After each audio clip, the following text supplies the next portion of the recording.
आज अगले एपिसोड में आप देखोगे कि घर में खुशी का समा होता है क्योंकि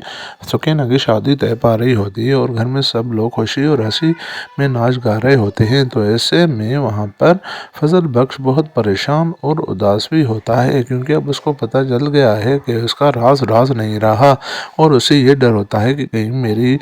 शिबरा से अलहदगी ना हो जाए और शिबरा इससे कहीं दूर ना चली जाए। तो इस बात पे ये परेशान और उदास होता है। उधर आप अगले सीन में देखोगे कि जब शमीर अपने घर पहुंचता है तो वहां पर मेहरीन उसकी मंगेतर खड़ी होती है और उससे कहती है कि आ गए शमीर और फजल बख्श अपने घर में। तो ऐसे में ये बात सुनकर फजल बख्श बहुत हैरान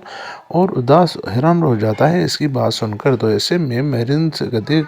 मेहरीन को कहता है कौन फजल बख्श। तो ऐसे में मेहरीन कहती है कि मुझे सब कुछ पता चल गया है कि तुम फजल बख्श क्यों बने थे और तुम्हारा अब ये राज राज नहीं रहा क्योंकि मुझे सब कुछ पता चल गया। ऐसे में शमीर मेहरीन को कहता है कि अगर तुम्हें पता चल गया है तो बहुत अच्छी बात है और तुम ये भी सुन लो कि मैं जो अपनी मर्जी में खुद चाहता हूँ वो करता हूँ, मैं किसी की नहीं सुनता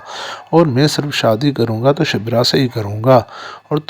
तुम्हारा बाप जो करना है कर लो, मेरी ज़िंदगी में तुम लोगों की अब कोई अहमियत नहीं है।